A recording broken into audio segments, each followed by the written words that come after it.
சிறப்பாக நடைபெற்றுக் கொண்டிருக்கின்றது. நம்முடைய திருக்கைலாய பரம்பரை தர்மயாதினத்தினுடைய அருளாட்சியினுடைய சிறப்பு அனைத்து பெருமக்கள் அறிந்த ஒன்று. இன்றைக்கு தமிழ்நாடு அரசுக்கு ஒரு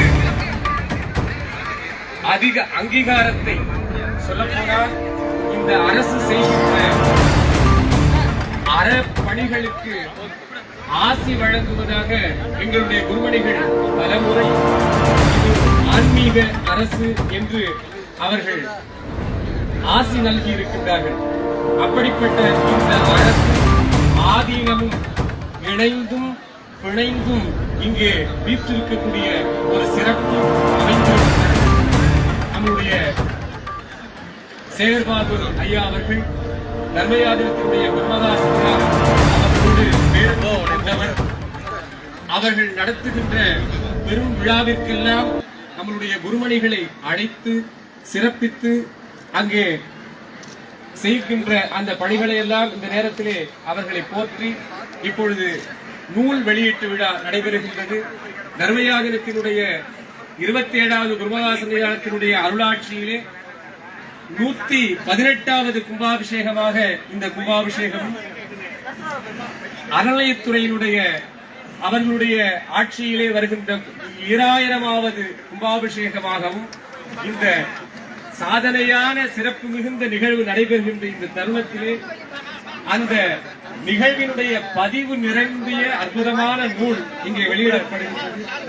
இந்த திருக்கோயிலுடைய தலபுராணம், அந்த திருப்பரியலூர் வீரட்டான தலபுராணத்தை நம்முடைய குருமதா சன்னிதானம் அவர்கள் வெளியிட போற்றுதலுக்குரிய அறநிலையத்துறை அமைச்சர் அவர்கள் பெற்று மகிழ்கின்றார்கள். அதுபோலவே இன்றைய தினம் தர்மயாதினம் குருமதா சன்னிதானம் அவர்கள் இந்த வேதத்திலே இருக்கக்கூடிய ருத்ரத்தினுடைய பகுதிகளை தமிழாக்கம் செய்து அந்த நூலினையும் வெளியிடுகின்றார்கள்.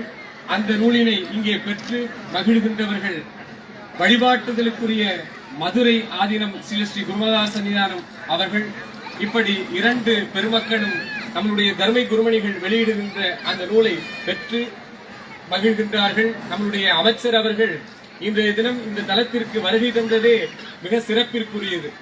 அதற்குரிய காரணம் வீரம் மிக்கவர்கள் வாழ்கின்ற நாடு இது. அந்த வீரம் மிகுந்த நாட்டிற்கு அடையாளம் வீரட்டானம் எங்கே இருக்கின்றதோ அதான் வீரம் மிகுந்த நாடு.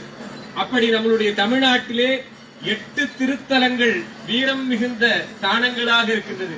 ஏனென்றால் சுவாமி பல இடங்களில் பல வகையான செயல்களை செய்தாலும் பகைவர்களையும் அறத்துக்கு மாறான மரங்களை செய்கின்றவர்களையும் வெல்லுகின்ற இடமாக வெற்றிக்குரிய ஸ்தானமாக இந்த அட்ட வீரட்டானங்கள் அமைந்திருக்கின்றது. அந்த வீரட்டானத்திலே இந்த 3 திருத்தலங்கள் தர்மயாதினத்திற்குரியது. நீங்கள் எல்லாம் அறிவீர்கள், 60வது திருமணம் என்றால் எல்லாரும் திருக்கடவுருக்கு வருகின்றார்கள். ஏனென்றால் காலனை சம்ஹாரம் செய்த வீரட்டானம். ஏன் என்றால் நமக்கு 60 ஆண்டுகள் முடிந்து மீண்டும் ஆயுள் நீடிக்க வேண்டும். அதற்கு யமன் நம்மை அணுகாமல் இருக்க வேண்டும் என்றால் நாம் இறைவன் வந்து இங்கு வழிபாடு செய்து அருள் பெற்றபடியால் தான் தர்மபுரம் ஆதீனம் இருக்கின்ற இடம் யமன் வழிபட்ட தலம். ஆகையினாலே அனுக்கிரகமும் செய்கின்றார் வீரட்டானங்களிலே.